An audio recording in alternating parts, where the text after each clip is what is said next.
Hi, how are you? In this edition of Simply Stated, we'll be talking about the old story of Christmas Carol by Charles Dickens on a man's life named Ebenezer Scrooge as the main character in the story. I just had to show you that picture of hope and the little sign for a second. Jesus is the reason for the season, right, Noel?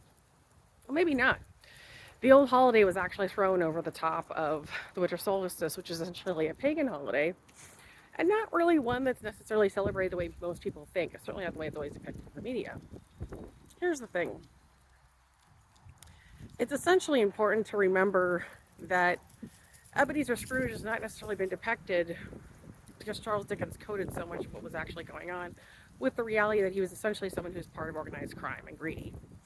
A psychopath who had changes his mind and his way of life late in life simply because of socioeconomic reasons. I suppose you'd call me the ghost of Christmas present, right? In today's modern context with higher levels of terrorism in the US and crime and theft, that all seems kind of salient, right? Here's the thing.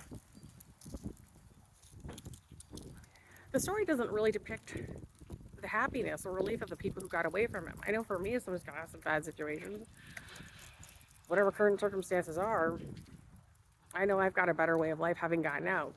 The story doesn't revisit the women he left behind, the other people he abused. It only depicts a story where supposedly everything is great because he goes and spends Christmas with Tiny Tim.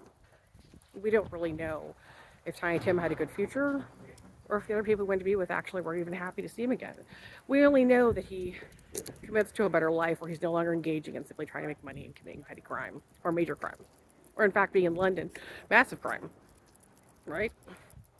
So anyways, the point of the story is essentially that he's a man who makes changes late in life after years and years of crime. And because it's a romantic story and Charles Dickens creates beautiful prose, much like Jane Austen, ignoring current circumstances and facts to create an enjoyable story for the reader or person watching the actual theater play.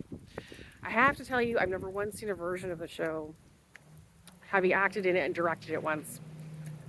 Bill Murray's version of Scrooge, the Charles Dickens classic redone by the Muppets, which is pretty close to the original, none of them ever depict the other people affected or the fact that he makes changes so late in life.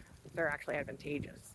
It's just simply supposed to be a story where the viewer of the play or reader of the story is simply supposed to be satisfied with him making changes. That's all. That's it.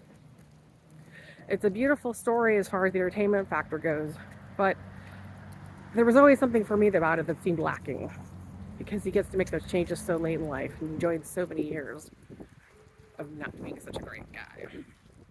And that's all today for this edition of Simply Stated. Happy holidays.